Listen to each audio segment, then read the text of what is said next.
Okay, let's unpack this.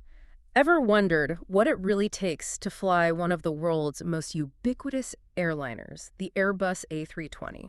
I think most people don't. Right. You see these jets constantly, moving millions of people all over the globe, yet the qualification process for the pilot commanding that machine it's often a bit of a mystery and notoriously intense. It's one of the most demanding transitions in a pilot's career, without a doubt. We Sure. talk a lot about the licenses, the PPL, the ATPL, but the professional standard is truly defined by one singular achievement for that specific aircraft. The type rating. The type rating, that's the one. That is the ultimate goal here. And it's not just about learning, where the switches are. It's a rigorous journey that transforms a competent pilot into a systems manager, someone capable of handling a highly complex automated aircraft under, well, maximum psychological and operational pressure. That's a great way to put it.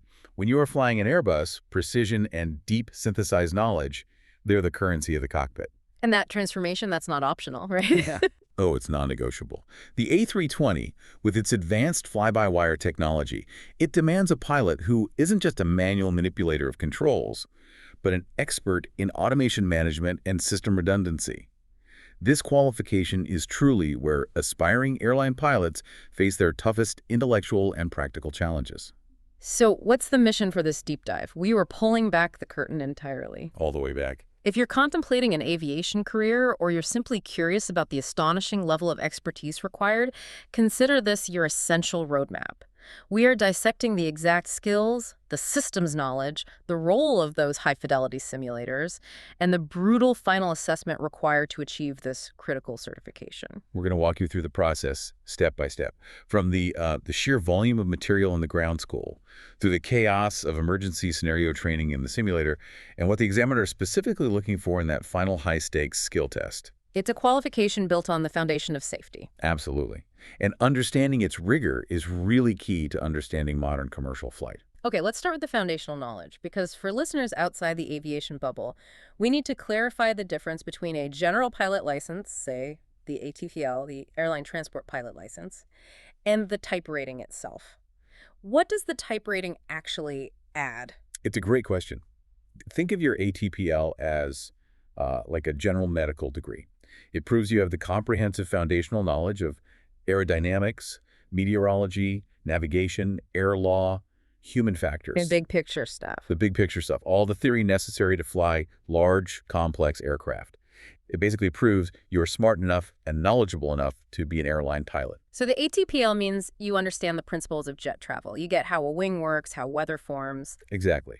But it doesn't mean you know how to operate a Rolls-Royce Trent 700 engine or how to manage a specific Honeywell flight management system. Right. Once an aircraft weighs over 12,500 pounds or requires more than one crew member, and the A320 falls squarely into both of those categories, it legally requires a specific type rating endorsement on the pilot's license. And that's why you hear people call it the golden ticket. We call it the golden ticket, yeah, because it is the specialized qualification needed after obtaining your general license.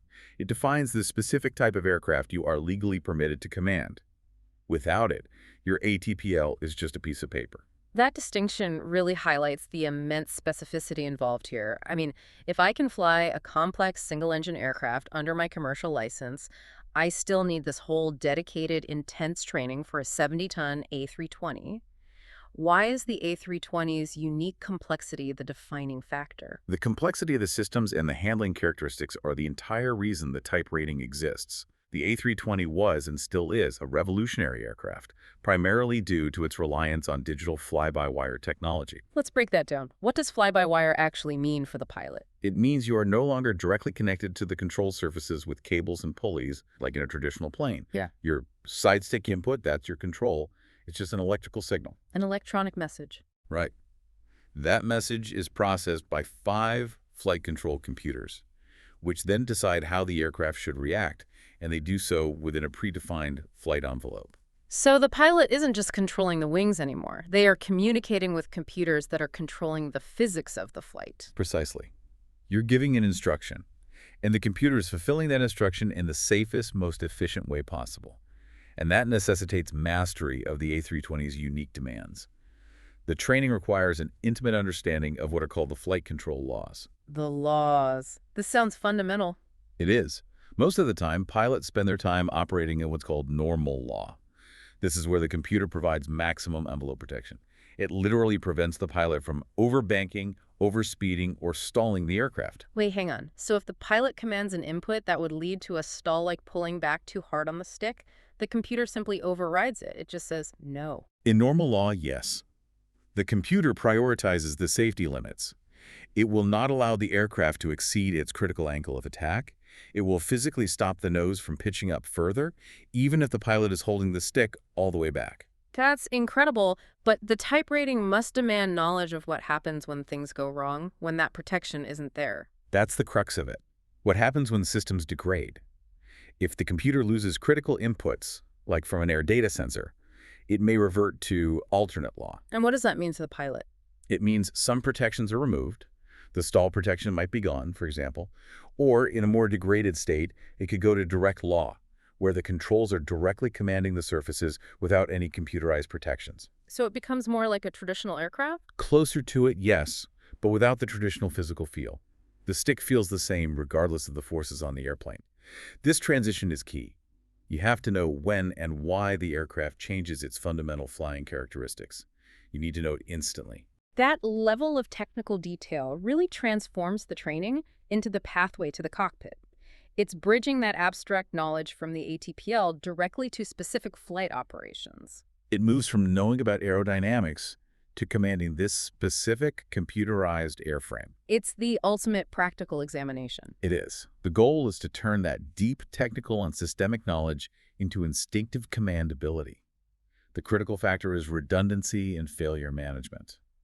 You must understand how the A320 is designed to sustain massive systems failures, say, losing 2 out of 3 hydraulic systems, and still operate safely. And that knowledge has to be reflexive. So ingrained that when an anomaly occurs, the pilot's reaction is procedural, correct, and immediate, regardless of external pressure. I think we really need to reiterate that for you listening. This isn't just about advanced button pushing. The type rating exists because the human pilot needs to be the master systems integrator. They have to be the ultimate safety net for a machine that's designed to be almost fully autonomous. It's true. The pilot must manage the automation, not the other way around. If you are simply relying on the autopilot to do everything, you're a passenger, and that is fundamentally unsafe. You're not in command? You're not. Mastery means knowing the limitations, knowing the reversionary modes, and crucially, being able to take full manual control, what we call raw data flying, when the situation demands it. And the foundation for all of that starts long before the simulator. Long before. It starts in a place that pilots both dread and respect in equal measure. Ground school. The ground school gauntlet. I like that name. This is where the sheer intellectual weight of the A320's design just hits the pilot like a ton of bricks. We're talking weeks of intense study dedicated solely to technical manuals and diagrams. It's the intellectual crucible before they ever get near a moving cockpit. It is exhausting, but it's absolutely essential. How long does this phase typically last? It can be anywhere from 4 to 6 weeks, often taught in rapid 8-hour daily sessions. And the standard is perfection. The pilot must demonstrate 100% technical mastery of the aircraft systems. A surface-level understanding is simply insufficient. Not good enough. No. The examiner is looking for granular, synthesized knowledge. They want to see that you can connect the dots between different systems. And the primary source material isn't a university textbook. It's the airlines and Airbus's own official operating documents, the technical bibles of the jet. Right. We live by the ECAM and the FCTM. The Flight Crew Operating Manual, or FDM, is the core operational instruction set. It dictates all standard operating procedures, all the specific limitations like maximum wind speeds, takeoff flap settings, and the detailed procedures for abnormal and emergency situations. The checklist. All the checklist. It tells you exactly how to fly the plane under every conceivable condition in a step-by-step mandatory manner. There's no deviation. And the FCTM, the Flight Crew Training Manual, what does that add? Is it more of the context, the art of flying? Precisely. The FCTM provides the best practices, the recommended techniques, and the underlying philosophy. For instance, the FCTM tells you what control input to use during a crosswind landing. Right. The FCTM explains why that control input is optimal for maintaining energy management and centerline tracking. It ensures procedural standardization, but it also imparts the airmanship required to execute those rigid FSTM procedures effectively. So ground school pilots aren't just memorizing, they are integrating thousands of pages of text so they can recall a specific procedure or limitation under incredible stress. That's the goal. Okay, let's dive into the system synapse. Our sources highlight 3 critical areas, but they required some serious detail: electrics, hydraulics, and autopilots. Let's start with electrics. Starting with electrics, this is foundational. It's the aircraft's nervous system. The pilot must grasp power generation, distribution, and fault handling in multiple, often cascading failure modes. So what are the power sources on an A320? Typically, you have 2 engine-integrated drive generators, or IDGs, one on each engine. You have an auxiliary power unit, the APU generator, and then, of course, you can plug into external power on the ground. The critical skill is understanding the hierarchy of power and the logic of bus shedding. Bus shedding, that's when the aircraft automatically starts dropping non-essential systems to preserve power for the important stuff. Exactly, like flight controls and critical navigation. So give me an example. What's a scenario they drill on? Okay, let's say you lose both engine generators at altitude. The aircraft automatically shifts to the APU generator. If the APU then fails or won't start, the aircraft will shift to its batteries and, crucially, deploy the ram air turbine, or RAT. The RAT, that's the little propeller that drops out of the fuselage. That's the one. It drops into the slipstream to generate emergency hydraulic and electrical power. A type rating candidate needs to know the RAT specifics inside and out. Okay, so how minimal is the power generated by the RAT? What systems does it actually guarantee you'll have? And that's the knowledge nugget right there. The RAT only powers the blue hydraulic system and the essential AC and DC electrical buses. So what does that mean in practical terms? What can you still do? It ensures you maintain control authority over the primary flight controls. You'll have some navigation displays, usually just the captain's side, and essential communication. It's the ultimate backup, but it drastically limits your capability. The cabin lights go out, a lot of screens go dark. And a pilot needs to know not to panic when that happens. Right. They need to know that RA deployment is typically automatic above a certain speed, but they also must know the manual deployment procedure. This detailed knowledge ensures they don't freak out when the RAT deploys with a terrifying mechanical whine in the middle of a major failure scenario. That moves us logically to hydraulics, which is the muscle of the aircraft. It controls everything from flight surfaces to braking and steering. It really is the muscle, yeah. Yeah. The A320 relies on 3 independent, color-coded hydraulic systems: green, blue, and yellow. They are designed for maximum redundancy. How are they powered? The green system is typically powered by engine 1. The yellow system is powered by engine 2, but it also has an electric pump and even a hand pump for ground servicing. And the blue system is powered by an electric pump, and critically, it's the only system guaranteed by the RAT. Okay, that sounds complex. So let's run another scenario. If a pilot faces a dual-engine failure, what's their immediate hydraulic consideration? If both engines fail, you instantly lose the primary green and yellow engine-driven pumps. The blue system is still powered by its electric pump, and if needed, the RAT ensures you have blue system pressure. But the pilot has to know the cascading effects. They absolutely have to. For instance, a total green system failure means the nose gear steering is lost. They have to know that. They'll need to revert to yellow system braking and use differential braking to steer on the runway. The type rating requires you to basically have the hydraulic schematic memorized in your head. Which system powers the primary flight controls, the landing gear extension, the flaps, the spoilers. So managing system degradation isn't guesswork. It's a procedural roadmap dictated by the logic of hydraulic redundancy. Exactly. And that brings us to autopilots and the flight management system, the FMS, which, ironically, require the deepest human understanding despite being automated. The pilot has to master the interface between themselves and the computer. Let's nail down the critical distinction here, because this is central to flying an Airbus. Managed versus selected modes. This is everything. This is the difference between a pilot telling the computer what to do versus telling it how to do it. Okay, explain that. When you fly in managed mode, you are giving the FMS a target. For example, climb to 10,000 feet following the published RAT. You pull the altitude knob. The computer then calculates the most efficient speed and vertical profile to achieve that target based on its internal performance data and constraints. So it's letting the aircraft optimize the flight path? Yes. Now, in selected mode, the pilot manually inputs a specific speed or heading, often by turning and pushing the knobs on the mode control panel, or MCP. So that's for more immediate intervention. Exactly. Like when air traffic control demands an urgent heading change. turn left heading 270 now.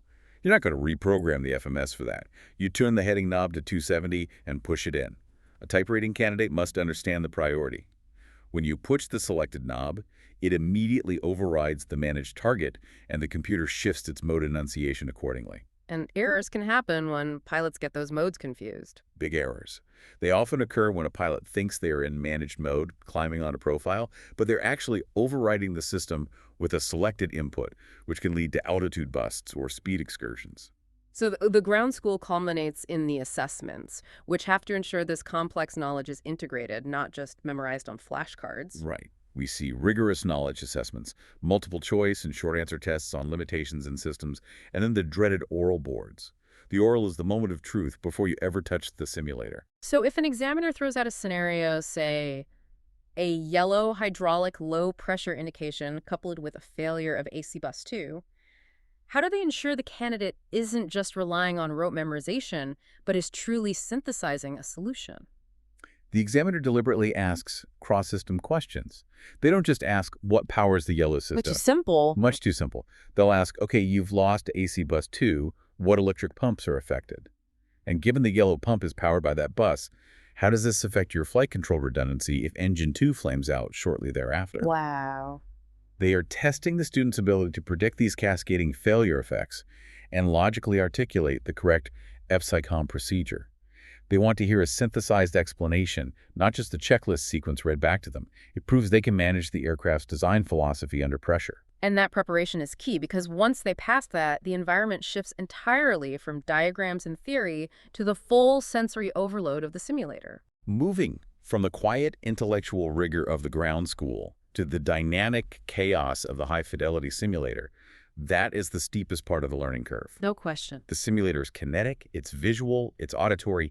Every failure you studied on paper is now happening in real time, demanding immediate action. And when you step into one of these multi-million-dollar full-motion simulators, the replication is perfect, right? The sounds of the airflow, the turbulence, the smell of the cockpit, the engine spool up, that must dramatically increase the cognitive load compared to the classroom. It's an exponential leap. You are no longer just recalling information. You are processing sensory input and making crew resource management, or CRM, decisions simultaneously.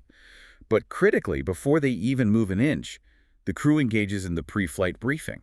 We often skip over the briefing and dramatic accounts of this stuff, but it really sets the stage for the whole session. What has to happen in this initial crucial stage? The briefing ensures the entire crew, that's the trainee pilot, their simulator partner, and the instructor, is mentally calibrated. They review the specific training objectives for the session.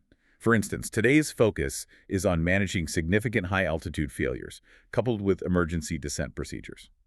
So everyone knows the game plan. Everyone's on the same page. They establish standard callouts, they review threat and error management strategies, and they make sure the trainee understands which pilot is flying. The pilot flying, or PF, which is monitoring, the pilot monitoring, or PM for each scenario. A poor briefing often foreshadows a disorganized and unsuccessful simulator session. Okay, so once they're strapped in, the instructor starts throwing curveballs. This is the scenario training focusing on abnormal operations. And it's designed not just to test recall, but immediate decisive action. Right, and we break these into two categories. First, you have emergency procedures. These are time-critical and demand memory items, things that have to be done from memory right now. Like what? Think engine fire, wing fire, or a rapid decompression.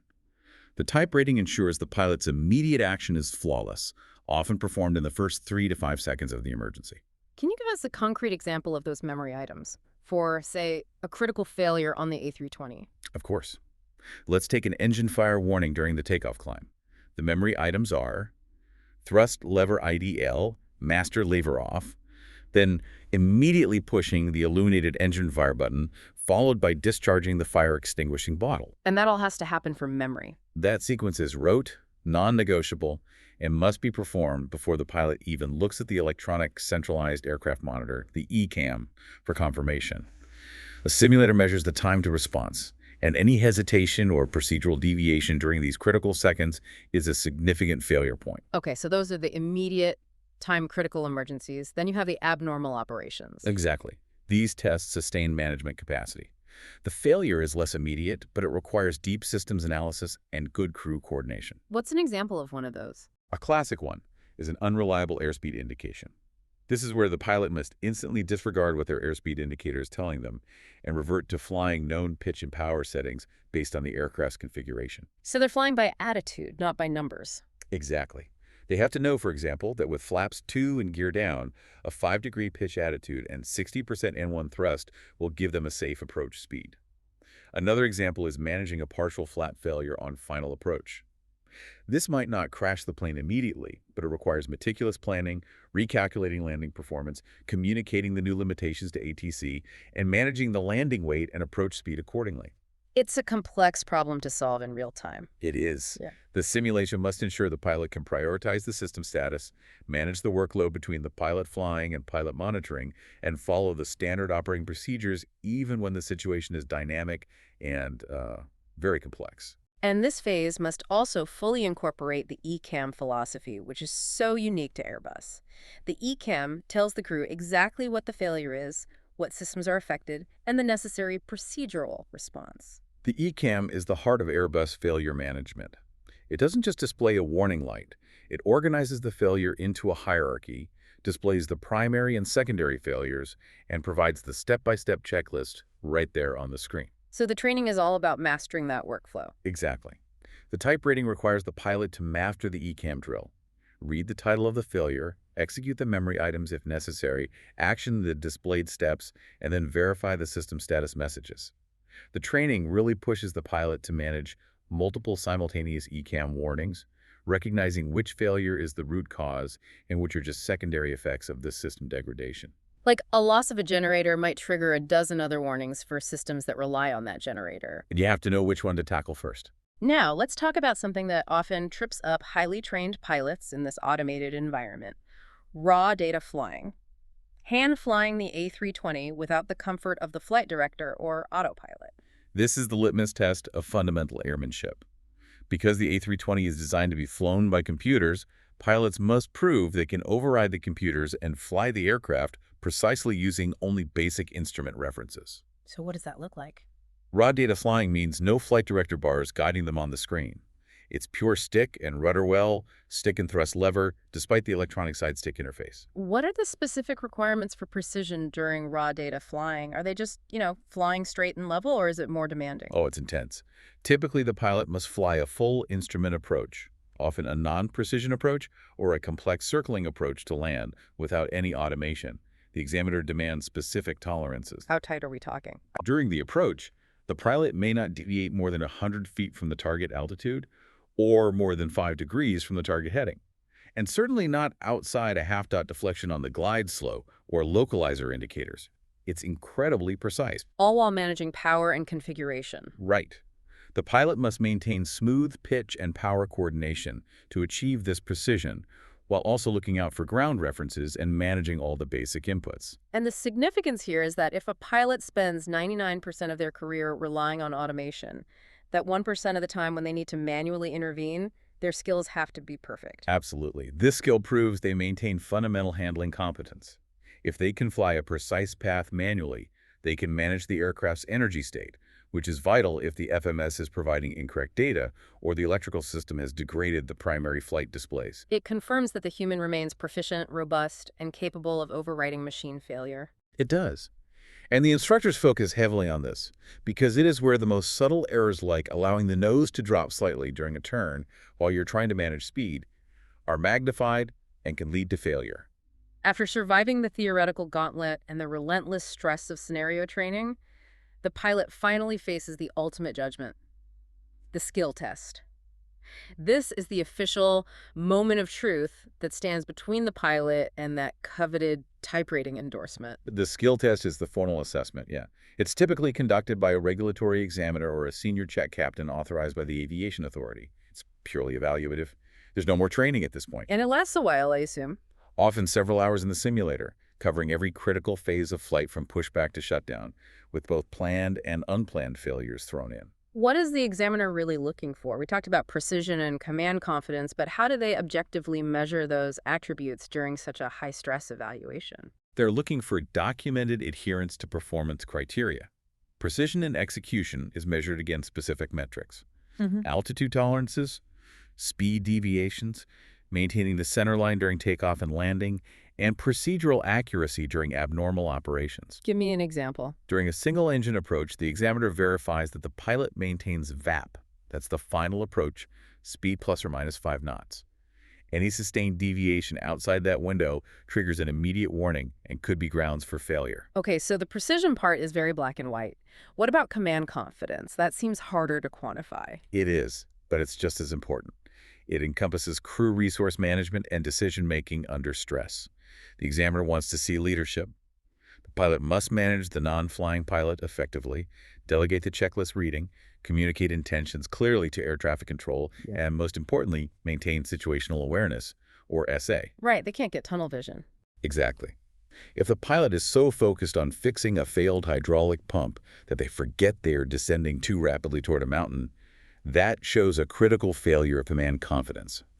The pilot must demonstrate they are managing the entire flight path and crew, not just the one failure in front of them. The test is designed to push their boundaries. What specific maneuvers or scenarios are pretty much guaranteed to be included to maximize that stress? You can absolutely guarantee a V1 cut. An engine failure at the worst possible moment on takeoff. The worst moment. It's an engine failure occurring at the critical decision speed during the takeoff roll, which requires immediate, correct rudder input and precise handling on a single engine to climb away safely.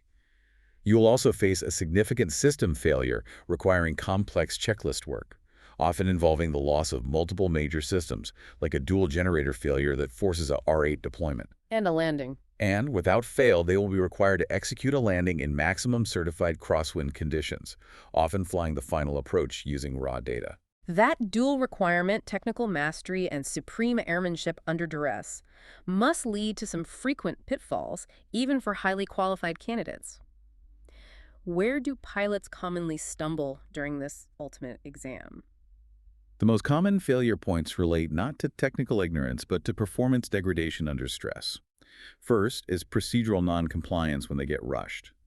Forgetting a crucial step in a complex checklist or attempting to perform memory items when they're not required is often an immediate failure because it violates the ECAM. It shows they're not thinking clearly under pressure. Right. And the second major pitfall. Let me guess. Situational awareness. Loss of situational awareness.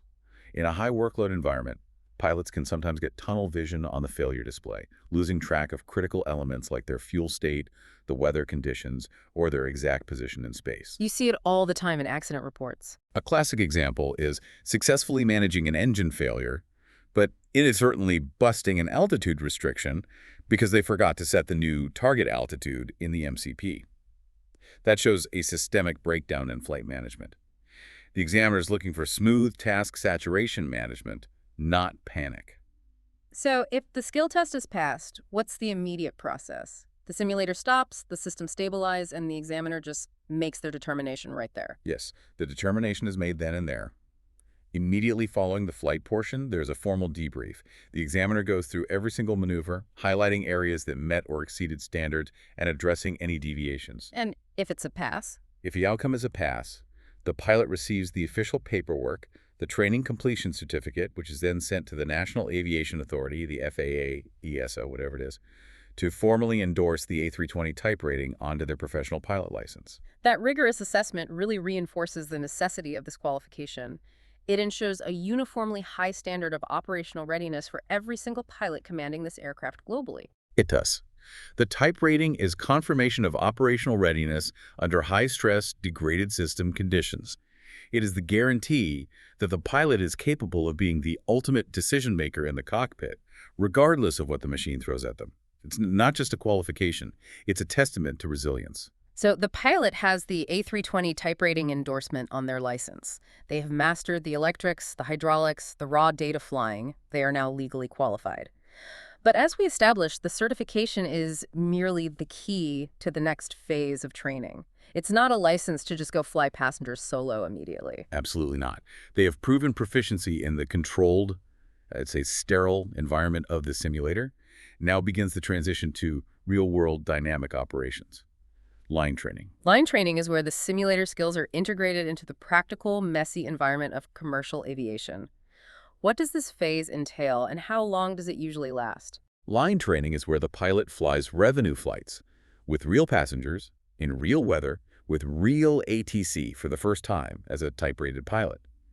This phase typically lasts between 40 and 100 sectors, or individual flights, depending on the airline and the regulatory region. And the structure is highly supervised, I'm guessing. Very. It generally moves through 3 stages. First is familiarization, which is the first 10 to 20 sectors. The newly rated pilot is highly observed, focusing on standard procedures, checklist discipline, and routine operations. They're essentially proving they can apply the basic SOPs in a real airplane. Just getting comfortable. Getting comfortable. Then you move into consolidation, which is the bulk of the sectors. The supervising captain slowly introduces more dynamic elements, non-standard ATC instructions, diversions for weather, minor maintenance issues, heavy traffic at a hub airport. This allows the trainee to build confidence and workload capacity. And the final stage. The final stage is evaluation. The pilot must demonstrate independent command ability under the supervision of a line check captain before they are officially released to the line to operate unsupervised as a first officer. This must be a huge mental shift. In the sim, the failure is programmed and neat. On the line, you might have simultaneous delays, unexpected diversions due to weather, and you're dealing with real-world issues like medical emergencies in the cabin. The complexity just multiplies because of the human and logistical elements.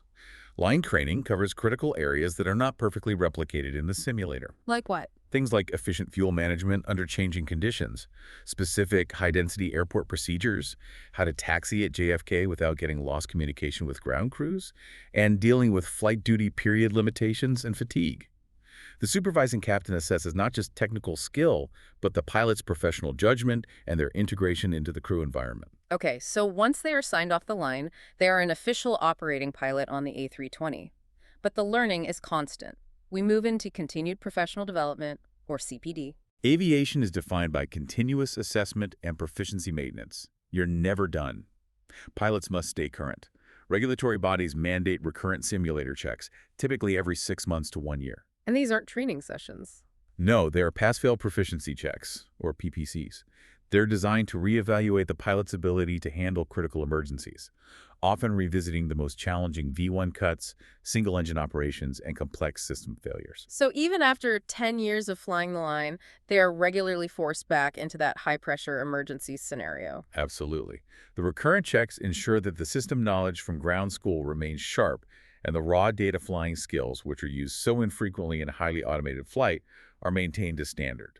Additionally, the CPD involves mandatory online learning modules throughout the year, covering specific topics like security protocols, hazardous material handling, and systems refreshers to account for regulatory changes or updates to the A320's avionics software. And earning the A320 type rating also opens significant doors for career progression. This is really the gateway aircraft for many commercial pilots. It's a foundational aircraft globally, flown by major carriers on every continent. Gaining this rating provides invaluable experience in operating a modern, large jet transport aircraft under strict SOPs. This professionalism and experience establish a strong track record for future advancement. And specifically, in the case of Airbus, mastering the A320 provides a pathway for an easier transition to other airframes in the same family. This is a huge industry advantage, what's known as cross-crew qualification. Explain that. Airbus has designed its cockpits and operating philosophy, the use of the side stick, the fly-by-wire lawns, the ECAM to be highly consistent across the A320 family, which includes the A319 and A321, and even the larger wide-body aircraft like the A330 and A350. So once you know one, you kind of know them all. To a large extent, yes. Once a pilot has the A320 type rating, they only need a short, reduced content training course, often just a few weeks, to get the rating for an A330. That's a massive saving in time and cost for the airline, compared to sending a Boeing 737 pilot, for example, who would need a complete, full type rating course, often lasting 2 months. Correct. The concept of cross-crew qualification, or CCQ, means the A320 rating not only guarantees proficiency on the world's most common narrow-body jet, but also provides a streamlined pathway for pilots to move up to larger, wide-body international operations, or eventually transition into command upgrades to captain. So the type rating is truly the professional foundation. It is. It guarantees the pilot is technically proficient, highly adaptable, and ultimately highly sought after. It's the ultimate validation that the pilot is ready to manage the complexity and carry the responsibility of hundreds of passengers. That's the payoff for enduring the ground school gauntlet and acing the simulator showdown. This has been an incredibly detailed and, frankly, a pretty intense deep dive into the rigor of achieving the Airbus A320 type rating. We've established that it is the specialized golden ticket required after a general license, essential because of the aircraft's complex fly-by-wire philosophy. We detailed the intellectual crucible of the ground school, emphasizing the mastery of critical systems like the hierarchy of electrics, including the specifics of a R-rate deployment, the redundancy of hydraulics with the green, blue, and yellow systems, and that nuanced relationship between the pilot and the computer through managed and selected autopilot modes. Then we transitioned into the high-pressure environment of the full-motion simulator, where scenario training forced pilots to react flawlessly to time-critical emergencies and manage complex system degradations via the ECAM. And crucially, we highlighted the necessity of maintaining fundamental airmanship through raw data flying. And finally, the skill test. That moment the examiner scrutinizes every move for precision and command confidence, leading to the official endorsement and then the real-world operational integration during line training. It ensures operational readiness throughout a pilot's career through mandatory recurrent checks. We hope that you now have a clear, granular understanding of the immense complexity and expertise required to navigate this pivotal aviation qualification successfully. It is a true testament to the dedication required of commercial pilots worldwide. Indeed. And understanding this level of human expertise in system management, it raises a fascinating thought as we conclude, especially regarding the future of flight safety. Oh. We know the A320's redundant systems, the electrics, hydraulics, and autopilots, and the pilot's training ensure readiness for all known failures. Right, for the things we can predict. Exactly. But when artificial intelligence and advanced prognostic health monitoring systems start taking over even more of the routine cognitive load in the cockpit, perhaps anticipating a punk failure hours before it becomes a problem, where does the human pilot's role become irreplaceable? That's a great question. If the machines handle the predictable errors and system management becomes almost fully automated, what specialized human skill will remain the ultimate unassailable safety net? Will the type rating of the future focus even more intensely on extreme resilience, ethical command decisions, and emotional intelligence under duress, preparing the pilot not for the known failure, but for the truly novel, unpredictable event that no computer could ever be programmed for? That is a question worth mulling over. What is the fundamental, non-automatable human capacity that we must continuously train and refine? A great concept to ponder as we continue to push the boundaries of aviation's safety and complexity. Until next time, keep looking up and questioning how these complex systems are commanded. And keep diving deep into the knowledge that drives the world. We'll talk to you soon.